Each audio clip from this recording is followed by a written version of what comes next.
Lõppenud Riigikogu valimiste tagajärjed on meie riigile äärmiselt kahjulikud.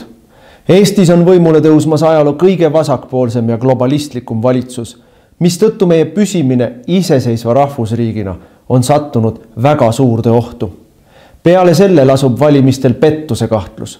Rahvuskonservatiivide kahjustamiseks algatati valimiseelsel nädalal koordineeritud laimukampaania ning e-hääletuse puhul ei ole välistatud tulemuse manipuleerimine Reformierakonna kasuks. Kui ka sinule on vastuvõetamatu see, kuhu me ühiskonnana liigume, siis liitu Eesti Konservatiivse Rahvaerakonnaga. EKRE on eestimeelne, tõe ja õiguse eest võitlev rahvaliikumine, millest on tänaseks saanud parlamendi suurim ja tegusaim opositsioonipartei. Järgnevatel aastatel seisab meil ees raske võitlus. Peame tagama, et valimistel oleks pettus välistatud. Me peame kaitsma oma riiki massiimmigratsiooni, odava võõrtööjõu ning riigi teerullipoliitika eest. Me peame ära hoidma vaikiva ajastu kehtestamise ja rahva vaesumise. Iga meie liige saab anda oma panuse, et Eesti jääks eestlaste rahvuskoduks. Mida rohkem meid on, seda tugevamad me oleme. Erakonnaga liitumise juhendi leiab veebilehelt ekre.ee. Eesti eest. Raadiosaade Räägime asjast. Eesti asjadest nii nagu need on, räägivad Mart ja Martin Helme ning nende huvitavad saatekülalised pühapäeviti kell 11. Loe põnevate teemade kohta rohkem ka uudisteportaalist uueduudised.ee. Tere tulemast kuulama raadiosaadet Räägime asjast. Me räägime asjast Tre raadios, Ring FM'is, Ruut FM'is ja Kuressaare Pere raadios igal pühapäeval kell 11. Nagu kuulete, štammid on tagasi, mina Martin Helme ja stuudios on teine saatejuht Mart Helme. Ja andeks, et hääl on natuke käre, kevadine külmetus. Me räägime täna 3 teemal. Esiteks me räägime Liisa Pakosta hullumeelsest Eestit kahjustavast ja Eestit alandavast plaanist hakata riiki nii-öelda välja rentima ja tooma Eestisse moslemi vägistajaid ja moslemi bussitajaid Rootsist. Eesti riiki kurjategijatele välja rentima. Just, ja meie soovime küll Pakostat umbusaldada selle asja eest. Teisel teemal võtame ette Karmen Jolleri plaani hakata Eestis lapsi sundvaktsineerima ilma vanemate loata ja lausa ka ilma vanemate teadmata ja lausa ka siis, kui vanemad nõus ei ole. Ja seda ta on ise kirjutanud ja miks ta seda teeb ja mis selle peale teha tuleks, sellest räägime. Ja 3. teemana räägime Poola valimistest, räägime eesseisvatest Hollandi valimistest või Hollandi valitsuskriisist ja paneme selle konteksti sellest, kuidas süvariik märatseb ja kuidas süvariik üritab siis hoida ära terve mõistuse jõudude võimule saamist, et jätkata oma globalistliku sõjapartei Eestit või Hollandit või Poolat hävitava poliitika tegemist, et need võtted on igal pool sarnased ja meil tasuks ka neist õppida ja meil tasuks järgmine kord ehk siis sügisel oktoobris targem olla. Aga alustame siis Pakostast. Pakosta siis nüüd sellel nädalal tuli avalikkuse ette plaaniga, et temal juba kokku lepitud. Eesti võtab kuni 600 Rootsi kurjategijat, rasket kurjategijat. See on ikkagi tõsised, mitte mingisugused taskuvargad või muidu sulid, vaid ikkagi mõrtsukad, vägistajad, bussitajad, terroristid. Kuna Rootsi on avatud immigratsioonipoliitika tulemusel muutunud nii kuritegelikuks riigiks, et isegi kõige leebema kriminaalpoliitika puhul ei mahu vangid lihtsalt vanglatesse enam ära, siis rootslased otsivad uusi viise, kuidas oma vangid kuhugile paigutada. Ja Eesti loomulikult on lahkelt nõus väikese sumpsi eest neid vange meie vanglatesse paigutama ja loomulikult sinna juurde käib selline nügimise ja ajupesu ja stratkomi kognitiivse lühistamise jutt, kuidas aga Eesti vanglad on puha tühjad ja me maksame vanglatele peale ja muidu me peame vangivalvureid koondama hakkama ja me teenime sellega raha ja justkui teeks head asja. Mis mind nagu kõige rohkem vihastas oli see, kuidas meil tüüpiline jälle Stratkomi jutupunkt oli, kuidas sellega me suurendame Eesti turvalisust. see on nii orwellilik viis või asi, millega tegelikult vähendatakse Eesti turvalisust. Eestisse tuuakse vägistajaid, mõrtsukaid, pussitajaid, aumõrvareid, granaadiloopijaid, aga me suurendame Eesti turvalisust ehk üleval on all on üleval, must on valge, rahu on sõda, teadmatus on võim. Tegelikult hakkas see jutt ju juba siin kuskil, ma ei oska öelda, pool aastat või rohkem tagasi. Ja siis oli algul ju juttu hoopis teistest riikidest, et läbirääkimised käivad Inglismaaga ja oli vist Iirimaa ja Hollandist oli jutt. Ja teised Lääne-Euroopa riigid, mis kõik rõhutan, on viljelenud avatud immigratsioonipoliitikat, mis on kõik lasknud ennast üle ujutada massiliselt moslemitega ja mitte ainult moslemitega, vaid ka igasuguste asiaatide ja Aafrika päritolu immigrantidega, mille tulemusena on tekkinud seal paralleelühiskonnad, nende oma paralleelühiskondade vahelised konfliktid. Sest ega ka moslemid ei ole üks ja sama. Ja kui me võtame näiteks Saksamaa näite, siis seal käib pidev türklaste ja kurdide vaheline vastastikune kõride lõikamine ja kaklemine. Et mis vaatamata sellele, et mõlemad on moslemid. Et see paralleelühiskondade ehitamine oma homogeense ühiskonna sisse on ära lõhkunud nende ühiskondade turvalisuse ja tekitanud sellise olukorda, nagu me kõige dramaatilisemalt näeme Rootsis, kus pommid plahvatavad, kus on no-go zone'id, politsei jookseb laiali, politsei ei julge midagi teha, sest ka politseinikud kardavad, et nad võivad saada liigse jõu kasutamise süüdistuse, rassismi süüdistuse, mingite feministide poolsed, ma ei tea, hagi algatused. Lisaks sellele saavad ikkagi politseinikud lihtsalt automaadi valanguid ja Molotovi kokteile ja kõike seda. Peksa saavad lihtsalt. Peksa ka saavad lihtsalt. Et see kõik on haige ja siis tuleb meile Liisa Pakosta rääkima, aga punane joon oli see, et nad ei vabane Eestisse. No unustage ära see punane joon. See on ju praegu hetkel avalikkuse rahustamiseks, avalikkuse lollitamiseks, järjekordselt avalikkusele valetamiseks.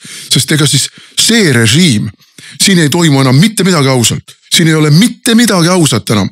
Siin ei ole ausat meediat. Siin ei ole ausaid küsitlusfirmasid. Siin ei ole ausat mingisugust valimissüsteemi. Siin ei ole mitte midagi ausat enam. Siin ei ole ausat riigieelarvet. Siin ei ole ausaid igasuguseid avalikke konkursse. Mitte midagi ausat selles riigis ei ole. Ja siis tuleb see sama ebaausa režiimi esindaja meile veel kord valetama seda, et need inimesed siia ei pääse. Ja ärge muretsege, need on nii hullud kurjategijad, et nad on hästi kaua vangis. Kujutad ette, me peame ennast lohutama sellega, et nad on hästi kaua vangis. Nagu hästi kaua vangis 10 aasta pärast, 15 aasta pärast ei mäleta keegi seda, et kui nad siia toodi, siis oli juttu mingist punasest joonest. No ma ütleksin selle punase joone jutu kohta, et aga Liisa Pakosta on valetanud kogu selle protsessi käigus korduvalt, jultunult ja suurelt. Sest et kui sa ütled umbes pool aastat, tegelikult ma mäletan, et kuskil juba kohe sügise alguses, kui Riigikogu hakkas koos käima, hakkasime me nõudma aru nii Pakostalt kui Michalilt selle kohta, et me kuuleme mingeid lugusid sellest, kuidas tahetakse Eestisse hakata tooma lääne kurjategijaid, et rääkige nüüd välja, mis plaanid teil on ja milline uinutav mula sealt vastu tuli. Ei, mingit plaani ei ole, mitte midagi ei ole kokku lepitud. Me kaardistame huvi, me kaardistame Eesti võimalusi. Meil on mingisugune esmane arutelu alles käib. Ärge muretsege, kui me kunagi hakkame otsustama, siis kindlasti kaasatakse parlamenti, kindlasti kaasatakse avalikkust. Mitte midagi ei tehta kellegi selja taga. Nüüd kõik on osutunud valeks. Tehti meie selja taga. Kaardistamise järel oleks võinud öelda, need ja need variandid on meil, kuidas me siit edasi läheme, hakkame arutama. See etapp jäi ära. Selle asemel öeldi, et kaardistasime ära, jõudsime järelduseni, mis meil algusest saadik oli juba ju otsustatud, et me tahame seda teha ja nüüd nii on. Ja selles mõttes kogu see protsess on toimunud suure vale taustal ja ainuüksi valetamise eest tuleb Pakostale teha umbusaldusavaldus Riigikogus. Ainuüksi valetamise eest, aga lisaks sellele tuleb tal teha umbusaldusavaldus selle eest, et ta üldse tuleb lagedale Eestit kahjustava, Eesti turvalisust rängalt kahjustava, siseturvalisust rängalt kahjustava plaaniga ja Eesti riiki alandava plaaniga.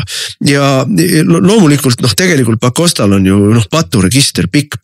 Me tahtsime teha Pakostale umbusaldusavalduse juba siis, kui Pihlakodu kaasuses prokuratuur keeldus alustamat kriminaalasja Pihlakodu enda vastu, et meil oli eelmisel nädalal siis arupärimine ka Riigikogus selle kohta, kus me Pakostat grillisime, et tema nii-öelda ikka räägib sellest, kuidas aga vägistaja suhtes on kriminaalasi alustatud, aga Pihlakodu kui asutuse suhtes, kellelt saab ka kriminaalvastutust nõuda, sest et tal oli hoolsuskohustus hoolitseda selle eest, et midagi taolist ei juhtu ja selle hoolsuskohustuse asemel ta mätsis kinni. Et selle nii-öelda reformierakondlaste asutuse suhtes kriminaalasi ei algatatud, ka selle eest peaks tegelikult olema juba ammu saanud Pakosta umbusaldusavaldus, et ta laseb prokuratuuril või aitab kaasa sellele, et prokuratuur teeb ringkaitset reformierakondlastele.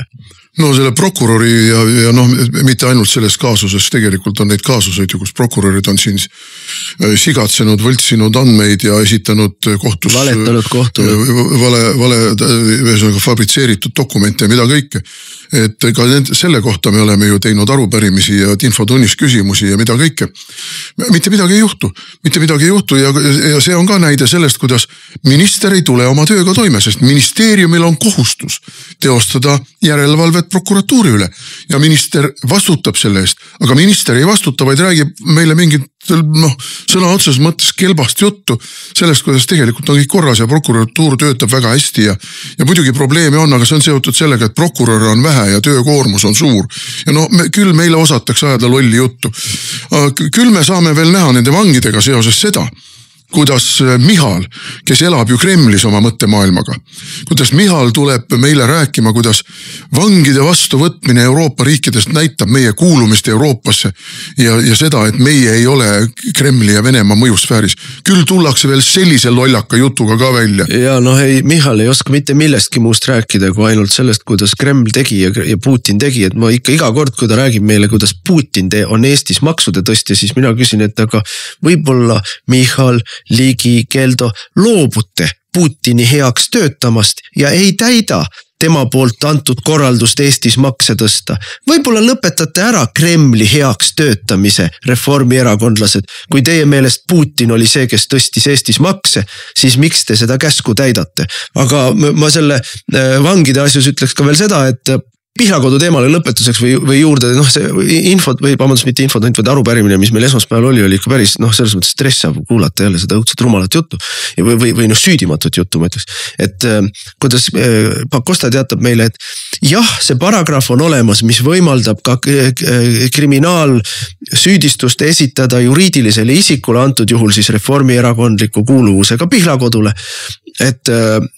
või reformierakondlastele kuuluvale Pihlakodule.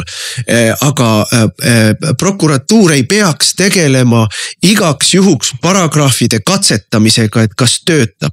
Vabandust, prokuratuur tegeleb sellega kogu aeg.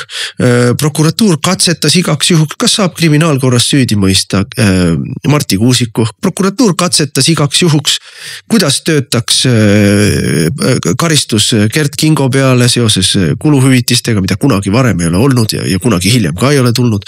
Et prokuratuur katsetab kogu aeg, kui on võimalik seda katsetada opositsioonilise EKRE tegelaste peal. Ja siis ta ütles veel selle asja, et ja ei ole õige väita, et prokuratuur alati teenib Reformierakonna huve, sellepärast et vaadake, näe, Kalle Laanetile esitati ka süüdistus. Kulla Liisakene, Kalle Laanetile esitatigi ju süüdistus just selle pärast, et reformierakondlasest justiitsminister Kalle Laanet julges küsida prokuratuurilt, miks ei edene Lehtme kriminaalasi. Ja selle peale sai ta endale kriminaalasja jälle väga innovatiivsel, väga siiamaani mitte katsetatud paragrahvil, millest vaata, mis välja tuleb jälle. Ja see on meil ju muster, et kriminaalasju ja üldse igasuguseid skandaale algatatakse ainult opositsiooni ja režiimi ohustavate inimeste ja erakondade suhtes. Meil on praegu Tallinnas üks tegelikult väga suur skandaal, mis on täiesti võrreldav Porto Franco skandaaliga või skandaaliga, Porto Franco kaasusega. Kui Porto Franco puhul lõpuks seal mõisteti süüdi, kes see oli see Korb, jah. Korb selle eest, et ta tegi mingisuguseid eeliseid Porto Francole seal mingisuguse avaliku maa kasutamisel, mis oli mõned ruutmeetrid ainult. No servituudi vaidlus. Kõnnitee pinda seal. Siis praegu meil on lauluväljaku kõrval kinnistu, mille ümber käib õudne tants, kus on reformerid läinud omavahel tülli muide. See on ülehinnatud vähemalt 100 000 euro võrra ja seal on täiesti korruptiivselt tegutsevad nii ametnikud kui poliitikud, kusjuures erinevate erakondade valgete jõudude poliitikud. Keegi ei näe ka midagi, ajakirjandus ei näe ega kuule, prokuratuur ei näe ega kuule, kriminaalpolitsei ei näe ega kuule. Ei no see on see euroopalik linnavalitsemine, mida meile Ossinovski ja Jašin ja kes need Karl Sanderid ja kes meil tulid, euroopalik avatud linnavalitsemine, korruptsiooni välja rookimine. Mul ei ole liiga palju häid sõnu keskerakondliku linnavalitsuse aadressil öelda, seal oli ka korruptsiooni ja seal oli toiduahel ja seal oli sellist venelaste soosimist ja mida kõike veel. Me nägime seda, kui Tallinnas oli Keskerakond ainuvõim või ka Keskerakond koos sotsidega seda tegid. Aga see, mis asemele tuli, see on ikkagi kraat kangem, venestamine, kraat kangem, korruptsioon, kraat kangem, raiskamine, kraat kangem, demokraatia ülerullimine. Aga ma tuleks korra nende vangide juurde tagasi, et see, mis sa ennem ka ütlesid, et nad pikaaegsed vangid ja me võtame neid siin ja siis kui nad hakkavad vabanema siin 10 või 15 aasta pärast, et siis meie punane joon veel kehtib, loomulikult ei kehti. Eestis on teine valitsus, Rootsis on teine valitsus, lepingud, keegi enam ei loe, Rootsi ütleb, meil pole neid kuhugi panna, Eesti kehitab õlgu, ütleb, et kuda me neid sinna ikka saadame, ega vägisi ei saa ju saata ja nii edasi. See kõik on täielik kamara jura, aga ma tulen selle riigi alandamise aspekti juurde, et meile nüüd müüakse jutuga, et Eesti teenib 30 miljonit selle pealt. Unustage ära, esiteks see number on bluff. Selles mõttes, et me hakkame peale maksma sellele lõpuks. Igal juhul hakkame peale maksma. Ainuüksi selle tehingu mõõtmes me hakkame lõpuks sellele peale maksma. Sest et seal on peidetud karid sees, mida meie rumalad, ahned, ebakompetentsed poliitikud ja ametnikud, kes seda asja ette valmistavad, ei ole võimelised nägema, ette ennustama ja neid ei huvita see. Teine asi on see, et ühiskond tervikuna maksab sellele peale. Et kui riigi eelarve isegi teenib nominaalselt mingisuguse plussirea sealt, siis ühiskond tervikuna saab palju suurema miinuse, kui see riigieelarve üldse on. Ja kolmandaks, see on väärikuse küsimus. Riik ei rendi välja ennast. See on nagu prostitutsioon. See on puhas, see on nii võrreldav prostitutsioon. No aga raha on ju vaja, mis mul on? Mul siin on võtta see vara, millega endale lisaraha teenida. No mis seal ikka, et esimene kord pigistan nina kinni, ei ole midagi teha. Aga raha on ju vaja. See on selline, see on prostituudi mõtteviis ja see on nii alandav Eestile. See on nii riigi mitte käitumine, et seda lihtsalt minu meelest see solvab kõiki eestlasi. Ja kui meil on vanglad nii palju, vanglates nii palju vaba kohta, siis me peaksime siis hakkama vanglatel peale maksma. Halloo, me maksame kõigele peale. Me maksame sõjaväele peale, me maksame politseile peale, me maksame meditsiinisüsteemile peale, me maksame koolisüsteemile peale. See ongi riigi funktsioon, mille nimel te neid makse siis kogute tölpad.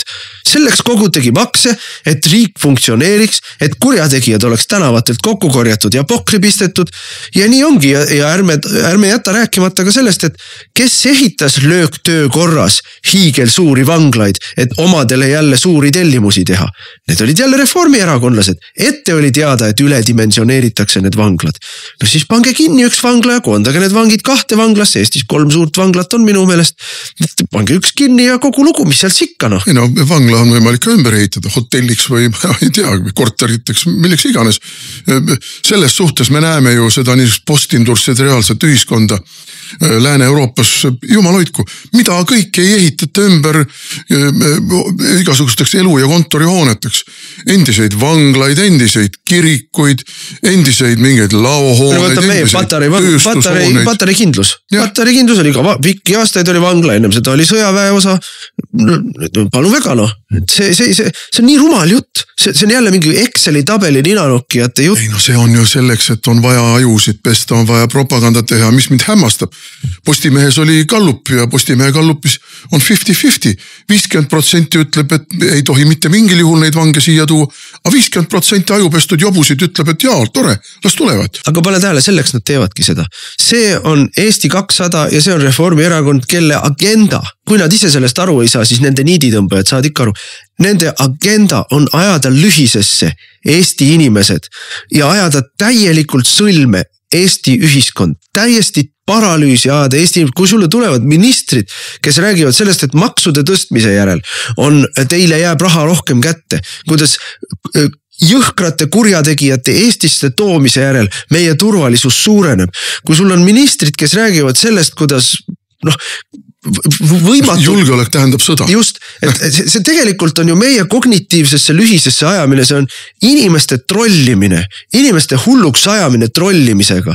See on ühiskonna umbsõlme ajamine selle jaoks, et seda ühiskonda oleks parem manipuleerida, hoida, lõhki ajada, tülis ühiskond ilusti kontrolli all hoida, üksteise vastu üles ässitada ja seda tehakse meile meelega. Seda tehakse meile meelega ja siis tullakse mingisugust nutu juttu rääkima, et kujutage ette viimase uuringu järgi 40% eestlastest ei seosta ennast Eesti riigiga.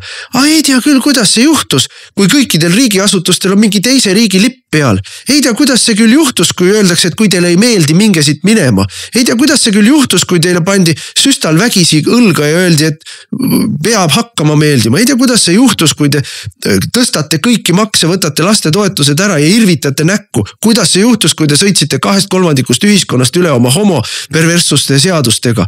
Ei tea küll, kuidas eestlased ei tunne enam, et see on nende riik. Ma tulen korra selle riigi alandamise juurde tagasi. Aga ongi täpselt nii on. Euroopas, kus vanglad ajavad üle ääre, kus korda ei suudeta enam tagada, kus autod sõidavad inimeste hulka, pommid lõhkevad, kirveste ja matšeetede ja nugadega veristatakse inimesi, rutiinne. Loed pealkirja, enam ei huvita isegi, kui palju surma sai või kus see juhtus või mis see põhjus võis olla, kas põhjust üldse oli lihtsalt Allahu Akbar. Et see on nii rutiinseks muutunud juba, et kõik need juhtumid ei jõua isegi meieni enam, sest neid on nii palju. Rääkimata nendest, ma ütlen, kogu sellest gängivägivallast ja sellest erinevate kogukondade omavahelistest klaarimistest. Ja siis viskasid mingisugused riigid, kellel on pikk riiklik traditsioon ja oma ikkagi väga vilunud diplomaatia, õnged välja. Kas me leiame kuskilt banaanivabariigi, kellele oma vange pähe määrida? Ja visati välja ja näed, meie poliitaktivistidest idioodid. Ja ma ei saa Eesti vihkajad. Poliitaktivistidest idioodid leidsid kohe, et aga siin on ju võimalik äkitselt natukene kopikaid ka oma taskusse veeretada. Sest et kui ma annan mõningad definitsioonid meie erakondadele, siis Reformierakonna definitsioon on üks. Broiler pluss korruptsioon. Sest praegused valitsuse liikmed on ju kõik broilerid või Ligit ei saa broileriks nimetada, aga Ligi on lihtsalt meditsiiniline juht. Inimene, kellel on tõenäoliselt ikkagi mingi tõenäoliselt, et ta mind kohtusse ei saaks kaevata. Ma ei anna definitsiooni, aga meditsiinilised probleemid. Ja kui me võtame teise siin kõrval, me rääksime korras ka Tallinnast ja Tallinna korruptsioonist, siis kes on Tallinnas võimu juures? Isamaa, see, kes praegu laseb meedias suuri kinnimakstud reklaame, kuidas Eesti vajab muutust. Aga miks te ei muuda siis Tallinnas? Miks te ei muuda Tallinnas? Te olete võimu juures. Just eelmisel nädalal tegime teie abilinna peale Karl-Sander Kasele umbusalduse, sest ta ei tule toime oma tööga. Ja Isamaa definitsioon on väga lihtne. Tühjad lubadused pluss toiduahel. Ja täpselt nii on. Niipea kui toiduahela juurde saadakse, niipea unustatakse kõik tühjad lubadused. Ja me võime võtta siin neid definitsioone teistele erakondadele ka. Jätame selle. Aga jah, Eesti on praegu puust ja punaseks banaanivabariik, kes on valmis kõik ära andma teiste endast suuremate riikide ettepanekul, nõudmisel, moosimisel, mis iganes. nii et proovime järgmisel nädalal ikkagi Pakostale umbusaldus teha, kas see läbi läheb, ma kahtlen. See sündimatu valitsus pigistab nina kinni ja hoiab toetust. Opositsiooni juhtiv jõud Isamaa on juba siin ju vingerdanud, et ei tea, kas ikka tuleb ikka mõelda ja tuleb ikka arutada. Aga sama tegid nad, ma ütlen, ma käisin eelmisel korral, kui Pakosta oli jälle käkiga hakkama saanud, neid käkke ei jõua kokku lugeda. Ma käisin kõik nad läbi, ma rääkisin Reinsaluga, ma rääkisin keskerakondlastega, ma rääkisin isegi sotsidega, kaua me laseme seal Pakostal nüüd niimoodi teha. Ja ei, praegu ei ole õige aeg ja vaatame ja ootame ja äkki ikka jah, vaatame, mõtleme, no seda me ei suuda praegu seda ühiskonnas kõlama panna, poliittehnoloogiline mula. Et minu meelest nüüd on õige aeg, et Isamaa võttis väga selgelt positsiooni selle vangide vastu. Et kui te olete nende vangide vastu, siis tuleb ka umbusaldust teha, sest et meil on vaja nupule vajutamisega näidata, kes seda toetas ja kes selle vastu on.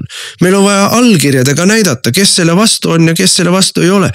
Ei saa niimoodi, et muudku, teeme pressiteate ära ja arvame, et siis ongi valmis. See ei ole opositsioon, sellest ei piisa. Nii et mina arvan, et me peame seda trummi edasi taguma. Raadiosaade Räägime asjast.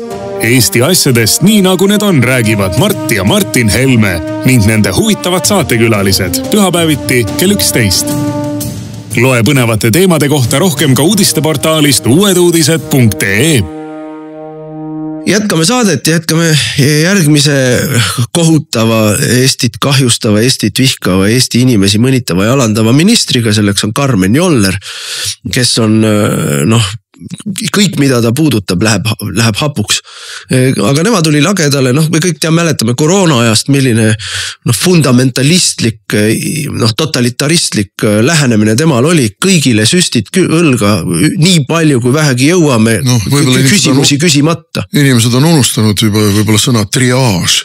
Nende taheti triaaži teha, et need, kes ikka ei ole süstitud, need ikka ei pea üldse meditsiiniteenuseid saama, see oli tema idee ju tookord. Tema tahtis jätta inimestel terviseteenused andmata ja tema ikkagi, tahtis ikkagi vägivalda näha nende suhtes, kes ei ole nõus, et riik tuleb sulle sisse süstima suvalisi aineid, kusjuures kõik, mida tollased vaktsiinikriitikud, vaktsiiniskeptikud ütlesid, on tõeks osutunud. See ei aidanud koroona vastu.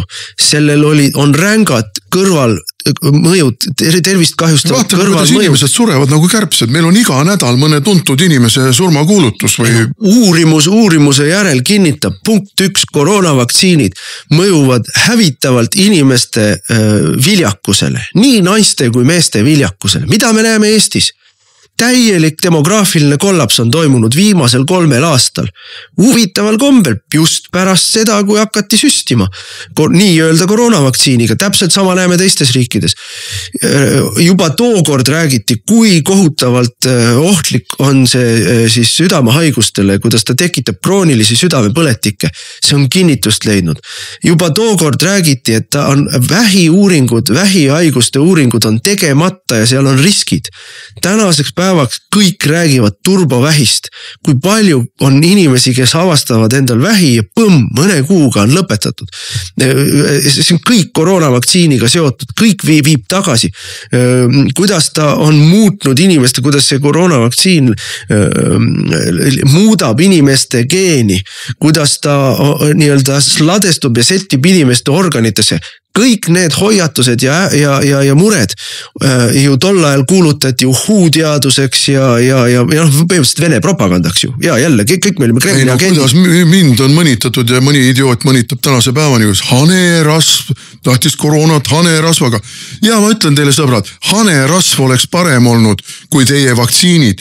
Ja tulles nüüd selle Stratkomi juurde siin, kes loomulikult tegeleb ju kõikide nende, kes paljastavad kogu seda vaktsiini kuritegelikkust demoniseerimise ja lolliks tegemisega. Jätkuvalt. Siis on ristitud kõik antivakseriteks. Vaat jällegi ei vasta tõele. Ma ei ole antivakser. Mina täiesti tunnustan neid vanu ära proovitud vaktsiine, mida ka mina lapsena sain leetrite vastu, läkaköha vastu, mille kõige vastu, eks ole. Laste halvatuse vastu. Kõik need vanad ära proovitud vaktsiinid. mina nende vastu ei võitle. See, mille vastu me võitleme, on kuritegelik sundvaktsineerimine. Et tuletame ka meelde kõiki neid jutte, mida meile räägiti ivermektiinist. Milline hobuse ussirohid on. Ja ussirohi on ta tõesti, ta on parasiidi vastane rohi. Ja tänaseks päevaks jälle uuringu järel kinnitab, ivermektiinist oli koroona vastu kasu. Mina ei ole neid uuringuid kõiki lugenud ja ma ei ole nii suur meditsiinispetsialist, need on ka tihtilugu keerulised jutud, aga ma loen kokkuvõtteid. Ma loen neid nii-öelda refereeringuid neist asjadest ja selge sõnaga ütlevad, aitas. Ja ütlevad ka ära, mis mehaanikaga see kõik aitab. Ja selles mõttes kõik, mida meile tollal jollerid ja muud tüübid, vihase, raevuka, silmist leeki lööva ähvardusega meile pähe määrisid, osutus valeks. Kõik, millest ta meid süüdistasid, et meie valetame, osutus, et meil on õigus. Ja seda ei tohi meelest lasta ja ei tohi ka meelest lasta seda, mismoodi ühiskonda tol ajal vägistati.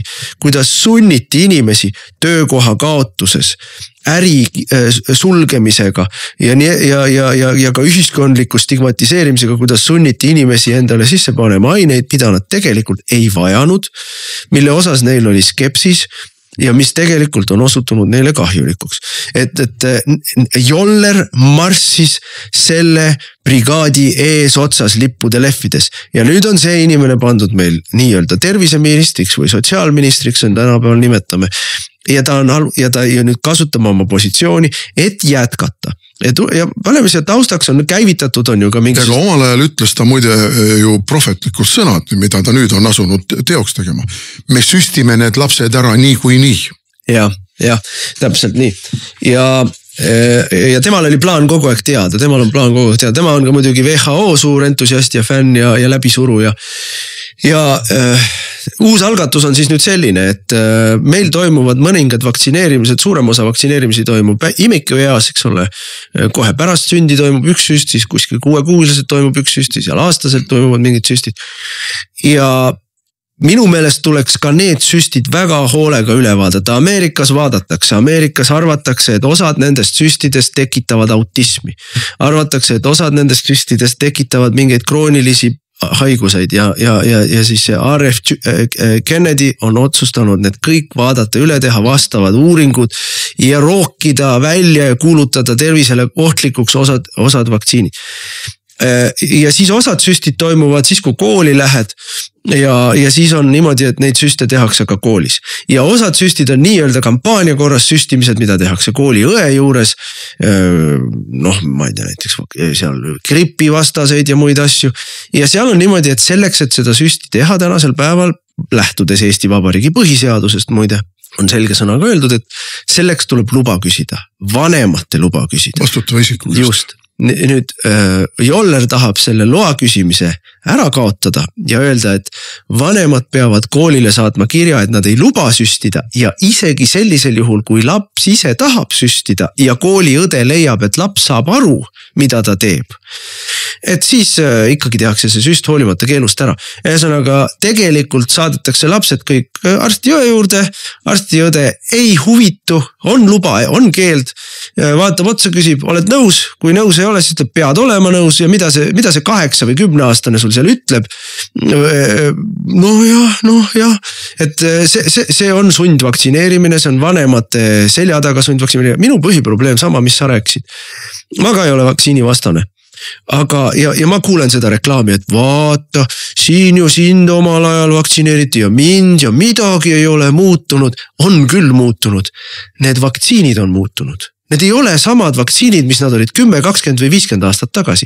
Need on hoopis teised vaktsiinid, need on kompleksvaktsiinid, need on oluliselt agressiivsemad, need on mRNA-d on osad seal, eks ole, seal on, need vaktsiinid on muutunud ja nende vaktsiinide kõrvalnähud on jälle tõestatult kahjulikud osadele inimestele.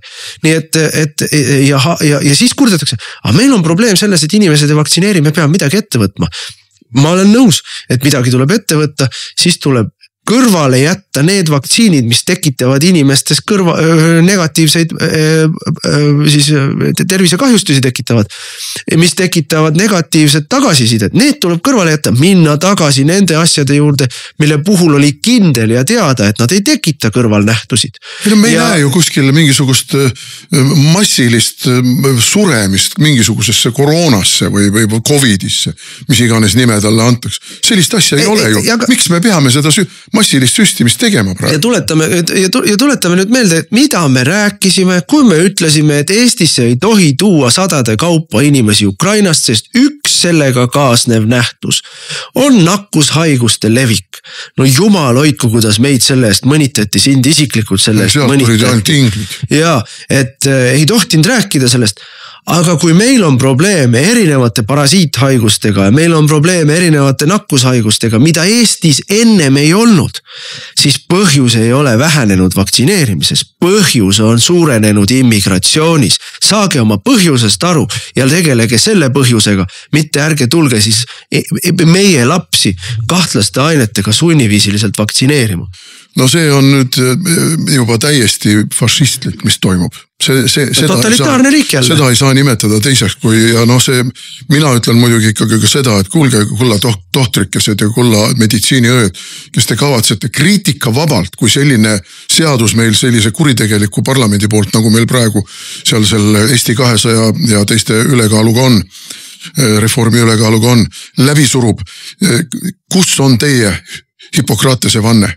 Kus on teie vastutustunne? Kus on teie ema või isa tunne? Need ei ole küll teie lapsed, aga emana või isana te peaksite ju aru saama, et see, mida te ei taha oma lapsele, seda te ei tee ka võõrale lapsele. Kulla kooliõpetajad, kulla koolidirektorid, kus on teie vastutustunne, kus on teie õiglustunne, kus on teie kodaniku vastutustunne oma kasvandike kooliõpilaste ees, kui te lasete seda kõike massiliselt tegema hakata. Te olete ju orjamass. Te ei ole ju kodanikud, te olete orjamass ja ma mäletan seda orjamassi oma noorusest, kui ka tulid klassijuhatajad ja rääkisid, kuidas nüüd on meie koolis niimoodi, et terve klass peab astuma komsomoli. Kas kellegil on midagi selle vastu? No olid üksikud, kellel oli midagi selle vastu. Aga enamik, kellel oli see jumala ükskõik, kes ei andnud endale üldse aru, et sellel on mingi poliitiline mõõde või mingi ideoloogiline mõõde või et sellel on mingisugused muud kaasnevad nähtused. Lõid käega. Põhiline kaasnev nähtus oli see, et sugulased hauas pöörasid ringi. Aga see oli veel leebe variant võrreldes sellega, mida meil praegu tahetakse teha, kui meil sunnitakse lapsed nii-öelda õlga alla panema. See on absoluutselt kuritegelik. Kulla inimesed, teist saavad doktor Mengeled. Mina ütlen muidugi, et minu meelest me nägime ära seda koroona ajal, ei ole mõtet meditsiini maffia südametunnistusele koputada. Kui sa küsid, kus on nende Hippokratese vanne, siis nad vahetasid selle oma pangaarvel oleva raha vastu. Ja täpselt nii on, see on tohutu business, ärme unusta, millised miljardid, 10 miljardid Pfizer, Moderna, AstraZeneca teenisid. Millised miljardid. See on see, kus on nende südametunnistus. Aga siin on ikkagi vaja vanemate mässu. Ja me näeme jälle seda, mida me nägime siin, kui me arutasime seda eelmist punkti siin vangide teemal. Nad teevad ju seda meelega, et ühiskonda üksteisele kõrikallale ässitada, sest et täiesti kindlalt on ühiskonnas väga suur hulk inimesi, kes on nõus sulle kätega kallale tulema ja silmad peast välja küünistama. Minu last ei tohi ohtu seada sinu vaktsiini vastasusega ja tulevad kallale sulle. Ja teisel pool on inimesed, kes on valmis oma laste ihulist puutumatust ja tervist kaitsema täpselt samamoodi küünte ja hammastega ja seda tehakse meelega, et ühiskond jälle üksteisele kõrikallale ajada. Selle asemel, et terve mõistusega ja ratsionaalselt ära lahendada, nagu öeldud, me sinuga kumbki ei ole vaktsiini vastased, et leida üles need vaktsiinid, mille puhul on absoluutselt kindel, et nad ei tee tervisekahjusid, et nad ei ole ohtlikud, et neil ei ole kõrvalnähtusid, et neil ei ole tagajärgi. Mis on ammu läbi proovitud, et see ilusti ära seletada, ära näidata ja siis jätta ikkagi inimestele see valik, mis sa tahad või sa pead veenma inimesi, et see on ohutu ja see on vajalik ja see on sinu enda huvides. Siis ei teki meil seda, et massiliselt inimesed keelduvad vaktsineerimisest. See on lahendus, aga seda lahendust nad ei ole ju huvitatud sellest lahendust, nad ei taha seda. Nendel on üks paralleelne eesmärk inimeste kanna alla surumisel on ju see, et ajada inimesed omavahel tülli, tekitada ühiskonnas jälle järjekordne lõhe vend venna vastu ja õde vastu, et see on see, mida nad teevad jälle meelega. Meie Eesti ühiskonna lühistamine. Ja siis tuleb Stratcom oma jutupunktidega, mida meie sõltumatu meedia hakkab tiražeerima massiliselt kõikides peavoolukanalites päevast päeva, nädalast nädalasse, kuust kuusse, kus süüdistatakse ja demoniseeritakse kõiki neid, kes on valmis oma laste tervise ja laste mitte ohtu seadmise nimel võitlusse asuma. Vaat need on siis see ühiskonna kõnts ja halb osa, aga need, kes on valmis oma lapsed ohverdama ja ise põlvili laskma ja laskma oma pea ka maha raiuda vajaduse korral, vaat need on need head kodanikud. No pärast põlvili laskumist antakse neile patsutus õlale ja kaigas kätte ja nad lähevad peksma neid, kes ei olnud nõus põlvili laskuma. See on asja üks eesmärk. Ma ütlen, see on hästi teadlik tegevus, see on ühiskonna lühistamine. Et selliste selgelt ühiskondlike lõhesid tekitavad, ühiskondlik lõhki ajavate operatsioonide eesmärk, me nägime seda ju, kui oli koroona, miks nad seda tegid? Sellega roogiti välja politseist, sõjaväest, riigiasutustest inimesed, kes oma peaga mõtlesid, inimesed, kes vabaduse eest seisid, inimesed, kes olid individualistid. Sellega roogiti süsteemist välja inimesed, kes ei olnud nõus kõigega hurraaga kaasa minema.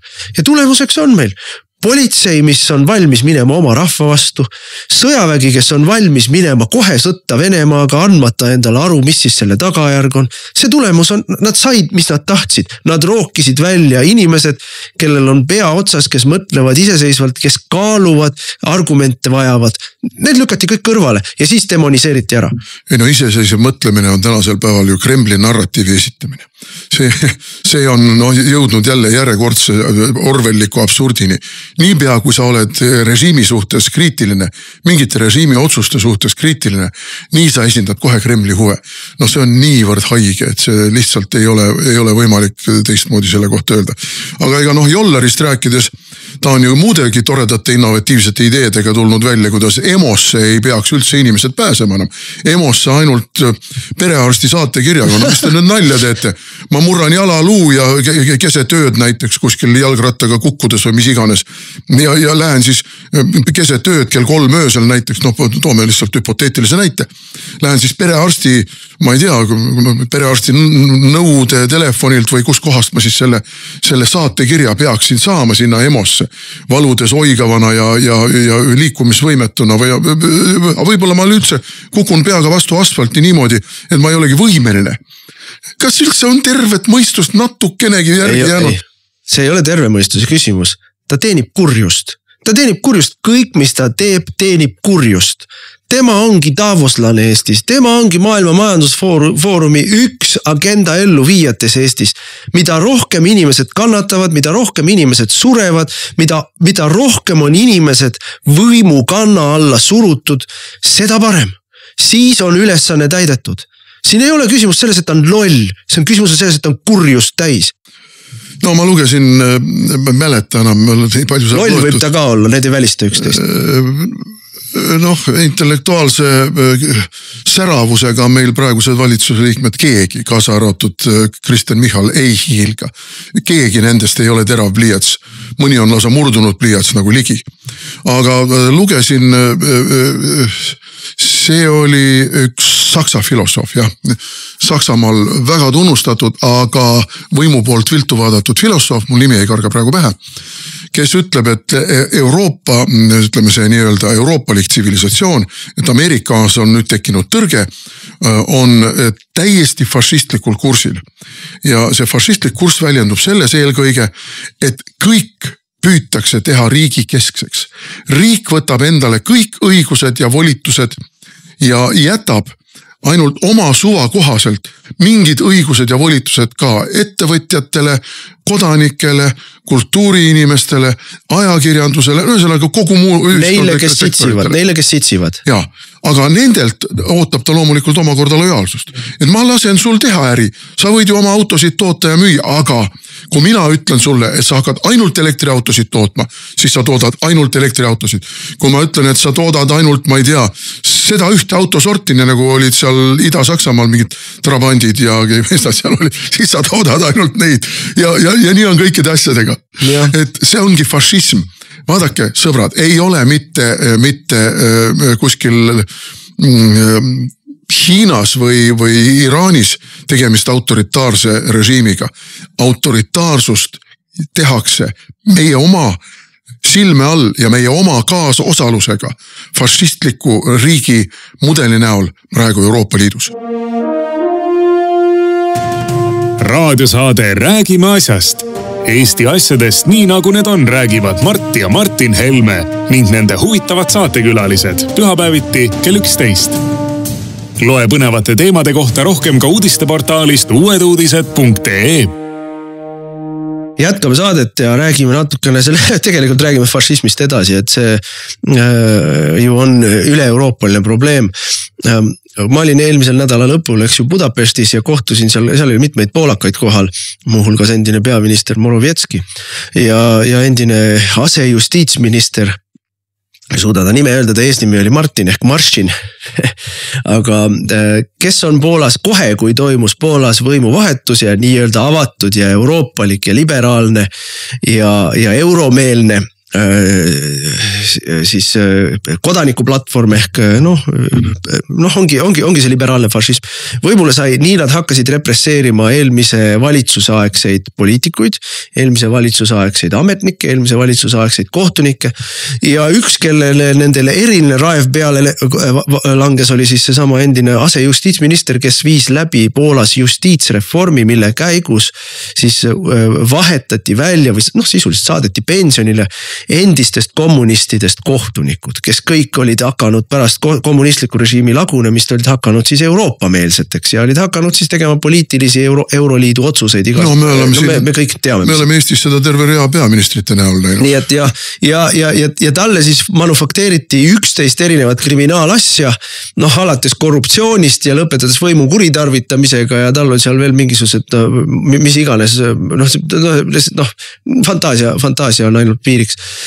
Ja 20 aastat saab, kui ta on saadakse kätte Poolas, et ta isegi korra kutsuti ülekuulamisele, pärast seda oli tal pilt selge, ta lahkus Poolast, siis Poola pöördus Euroopa Liidu poole, Euroopa Liidul, kui me keegi võib-olla isegi ei teadnud seda, mina küll teadsin, aga ütleme, see ei ole avalikkusele väga teada asi. Euroopa Liidul on oma prokuratuur, on olemas üle-euroopaline vahistamisorder, kui on teatud kuriteoliigid, mis on nii-öelda üle-euroopalised probleemid. Interpol keeldus teda tagaotsitavaks kuulutamast, öeldes, et see on poliitiline kaasus. Interpol keeldus Poola valitsuse tagaotsimiskuulutust välja panemast, aga loomulikult Europrokuratuur või Euroopa Liidu vahistamisorder anti kohe välja ja igal pool Euroopa Liidus oleks ta kinni peetud, välja arvatud, tema rändas siis Ungarisse ja Ungari valitsus ütles, et see on poliitiline kaasus, me ei tõsta toru selle vahistamisorderi peale, andis talle poliitilist varjupaika. Miks me sellest räägime? Sellepärast, et see on hea näide sellest, mida siis tegelikkuses tähendab see õigusriigi kaitsmise jutuvarjus totalitarismi ehitav liberaalide võim. Poola näitel, me oleme Eestist neid näiteid tuua üksteise alla ja miks oli nii tähtis, et Poolas võidaks konservatiivne president, sest presidendil on Poolas päris suur vetoõigus nii seaduste osas kui kohtunike ametisse määramise osas. Ehk siis nad hoidsid nii-öelda tulevalli selle liberaalse fašismi edendamisel Poolas ja seal oli nagu nibin-nabin muidugi, aga see valimiskampaania oli äärmiselt illustreeriv, eks ju. Et loomulikult oli siis üks võimu poolt välja pandud nii-öelda ametlik kandidaat, kelle isegi OSCE vaatlejad tegid raporti, kus ütlesid, et see nii-öelda võimukandidaat sai ebaausat eelist meediakajastuses, riikliku meediakajastuses sai ebaausat eelist ka selle näol, et riigiametid võtsid tema kasuks sõna, eraldi toodi välja see, et Poola julgeolekuasutused süüdistasid siis konservatiivset kandidaati, arvake ära, milles? Kremli meelsuses. Jah, arvake ära milles. Et Poola rahvuslik, konservatiivne, katoliiklik, Vene vastane presidendikandidaat, aga meie siin arvame, meie siin Poola süvariik ikkagi paneme talle otsa ette Putini templi. Vaadake nüüd, kas te Poola rahvuslased tahate veel teda hääletada. No ja siis eraldi, ühesõnaga talle sellele nii-öelda ametlikule kandidaadile tehti riiklikult kõik eelised, mis võimalik olid teha. Aga poolakate siis konservatiividele tulid appi välisjõud, samamoodi välisjõud, eks ole, küll olid ungarlased aitasid neid seal nõuga, ameeriklased aitasid, ameeriklased tegid väga selge avaliku profiiliga, Trump sai taga kokku, Ameerika kabinetiministrid käisid nädal ennem valimisi Poolas ja ütlesid välja väga huvitava, väga mõjusa lause. Kui poolakad valivad, ütle mulle ta nime nüüd, Navrotski, oli see konservatiiv, jah? Et kui poolakad valivad Navrotski, siis võivad poolakad kindlad olla, et Ameerika sõjaline tugi Poolale jätkub. No pole eriti läbi lillede öeldud, et kui te tahate meie kaitset, siis valige konservatiiv. Ja poolakad valisid, kusjuures nali on veel selles, et taheti teha valimispettust. Juba nädal ennem seda oli väga palju märke ja hoiatati selle eest, et valimispettust, Poolas on siiski ainult pabervalimised. Ja valimisõhtul valimiskomisjon ütles, et 0,3% võitis siiski liberaal. Aga siis loeti hommikul hääled üle ja sai, et võitis põhimõtteliselt 1% võitis see konservatiiv, sest et ja kuidas nad nurjasid selle valimispettuse, nad tegid väga ulatusliku lävepaku küsitluse. Ja lävepaku küsitlus näitas, et Navrotski võitis. Ehk siis sellisel juhul nad oleks pidanud hakkama seletama, kuidas lävepaku küsitluses on nii suur viga sees. Ja siis oleks saanud hakata konkreetseid kohti vaatama, kus siis lävepaku küsitlus läks lahku häältest ja seal nad oleks vahele jäänud. No ma üldiselt arvan, et küllap tuli ka ookeani tagant signaal, et kuulge lõpetage ära. Et meil on kõrini sellest, mida te tegite Rumeenias, meil on kõrini sellest, mida te olete teinud siin mitmel pool mujal. Trikk on ju selles, mida tehti ka 23. aasta parlamendivalimistel, Riigikogu valimistel meil Eestis. Äkitselt suurendati jõhkralt meil 90,000 valija võrra valijate registris olevate inimeste arvu. Ja vaat siit äkitselt näed, see 90,000 inimest oli äkitselt nii entusiastlikult Eesti 200 ja Reformierakonna ja nii-öelda valgete jõudude. Kunagi varem pole valimas käinud ja nüüd valisid kõik liberaal. Ja kõik suuremalt jaolt valisid nad muidugi ka e-valimistel. Et kõik on ju selge. Põhimõtteliselt seda sama tehti ju Rumeenias. Ja, just. Kus ka äkitselt suurendati vahetult enne valimistel osalenud isikute nimekirjasid ja enne imet. Enamik nendest olid välisrumeenlased, väljaspool Rumeeniat elavad Rumeenia valimisõiguslikud inimesed, kes entusiastlikult toetasid siis seda riigivõimu kandidaati, ehkki kõik küsitlused eelnevalt näitasid, et võidab opositsioonikandidaati. Ja seal tehti selgelt valimispettus, siin pole mingit küsimustki. Aga Poola on tähtis, Poola on suur ja Poola on sama tähtis, ma arvan, kui Rumeenia mõnes mõttes. Ja seal on panused suured. Aga siin jälle, mida siis tehti selle režiimi vastase kandidaadiga? Umbes iga 10 päeva tagant käivitati uus infooperatsioon, käivitati uus laimukampaania. Et niimoodi, et üks oli just jõudnud lõppeda, kui pandi uus siis sopalaine teele.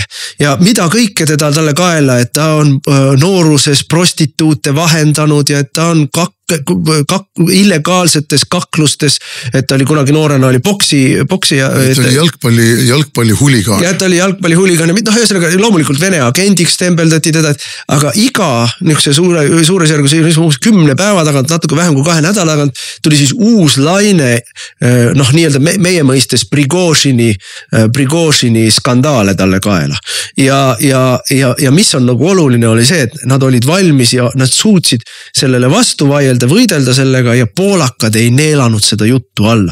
Ja mul on muidugi raske hinnata seda, kas eestlased tegelikult ka uskusid seda Prigožini juttu, sest mina olin kampaanias väga aktiivne Tallinnas tänavakampaaniat tegin 23. aastal, ma ei näinud ainsamatki inimest, kellega ma rääkisin ja ma rääkisin ka nende inimestega, kes meid vihkasid ja tulidki ütlema meile, et ma elu seest ei hääleta, ma iga kord küsisin, kas te Prigožini juttu usute? Ei loomulikult mitte.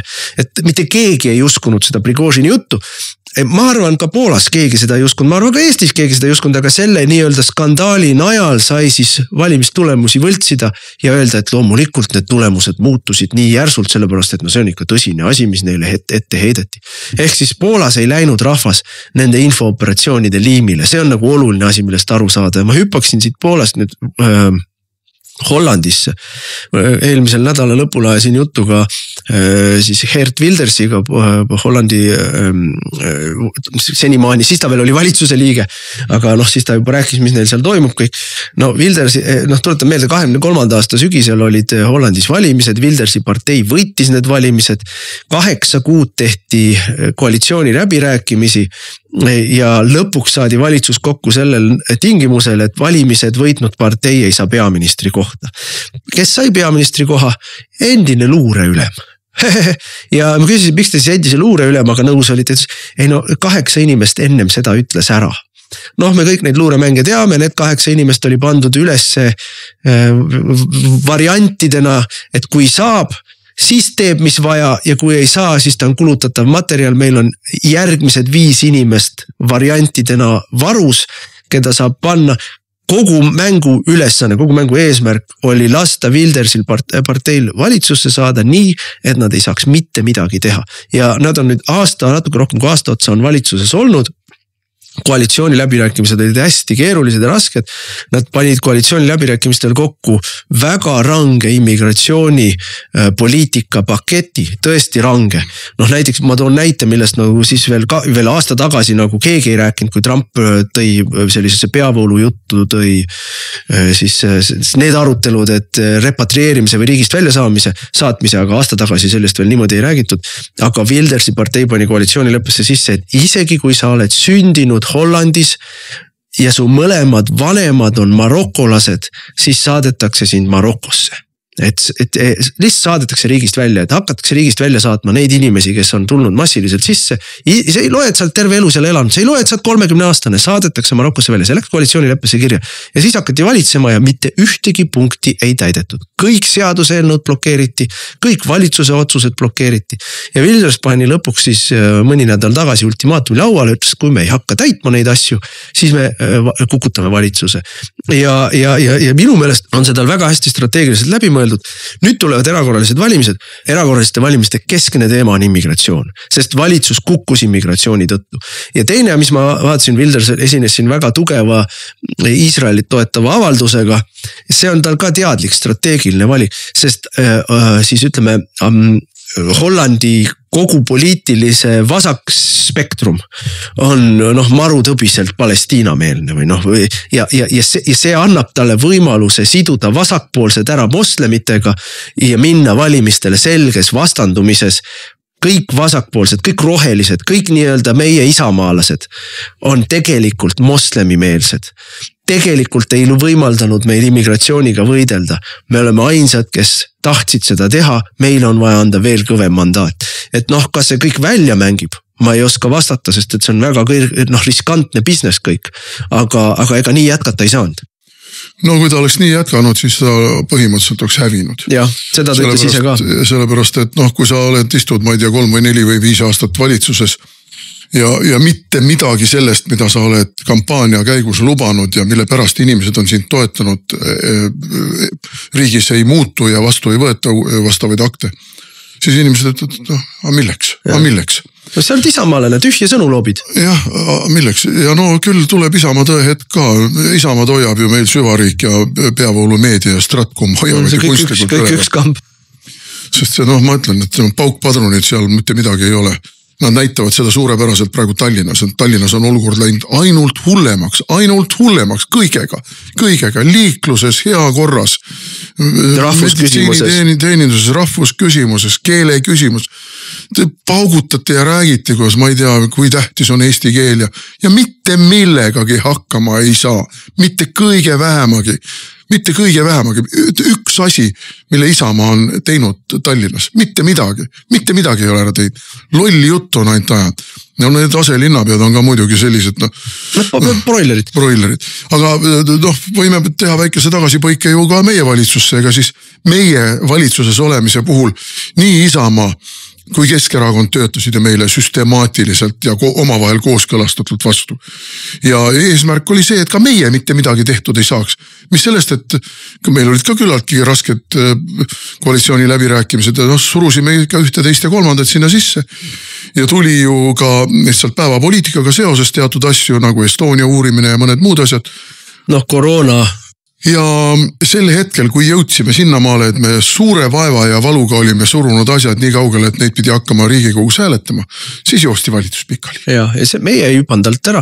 Meie ei lõhkunud valitsust. Meie, võib öelda, et meie panime valitsuse lagunemise kursile sellega, et me ütlesime, et nüüd tuleb see ära teha. Kuhugi edasi lükata ei saa.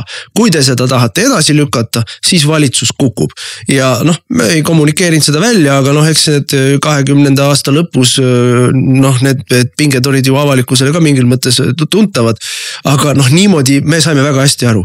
Meid võeti valitsusse selle jaoks, et meid alla vett lasta, et me ei saaks mitte midagi oma asjadest teha ja siis oleks võimalik järgmistel valimistel nad ei teinud midagi, aga me tegime väga palju, me tegime oma maksulangetused ära, me hakkasime piiri kaitsma, me tegelesime immigratsiooni, meie ajal oli väike immigratsioon, oluliselt väiksem meie ajal, majanduskasv, kõik mida me tegime, aga see tuli õudselt raskelt, kogu aeg oli vaja võidelda. Ja Hollandis on veel keerulisem, seal on ju 4 parteid on valitsuses oli.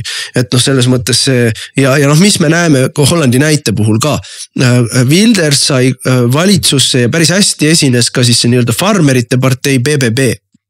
Farmerid olid äärmiselt kriitilised ja korraldasid ju lausa mässe ja nii edasi. Ja siis rohepöörde vastu ja selle vastu, et hakatakse farme sulgema ja lehmakarju hävitama ja ma ei tea, mis nitraatide vastaseid kvoote nad seal olid kehtestanud. Et BBB sai nii-öelda farmerite hääled puha ja ka nemad ei ole mitte midagi saanud teha. Aga nende populaarsus on täielikult kokku varisenud, sest et nad ei võitle valitsuses ja nad ei oska seal olla. Ja Wilders ütles ka, et neist ei ole liitlast ka valitsuses olnud. Nii et selle partei saatus on otsustatud. Selle partei hääled lähevad Wildlersile.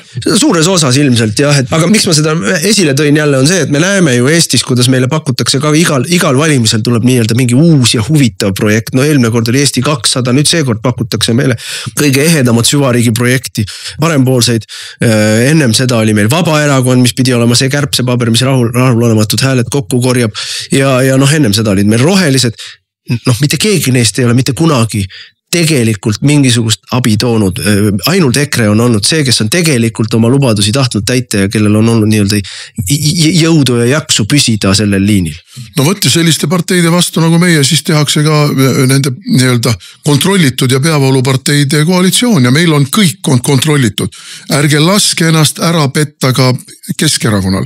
Keskerakond on Kõlvartite juhtimisel ja seda veenvalt kinnitab ka see, kuidas sinna on Jaak Madisson koopteeritud, on selgelt süvariigi kontrolli all olev partei, mis võimule saades mitte midagi ei muuda. Keskerakond sai võimule Reformierakonnaga riigis, siis kukkus vahetati välja Isamaaga, Reformierakonnaga Kaja Kallase teine valitsus ja nüüd me loeme lehest juba mitmendat nädalat, kuidas Reformierakond ja Keskerakond tahavad Tallinnas koostööd teha, et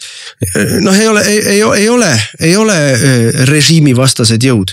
On jõud, kes tahavad seda režiimi hoida käimas kosmeetiliste muudatustega. Ainus alternatiiv tänasele võimule oleme meie. Täname kõiki kuulamast, soovime ilusat kevade jätku ja nädala pärast jälle. Raadiosaade Räägime asjast. Eesti asjadest nii nagu need on, räägivad Mart ja Martin Helme ning nende huvitavad saatekülalised pühapäeviti kell 11. Loe põnevate teemade kohta rohkem ka uudisteportaalist uueduudised.ee.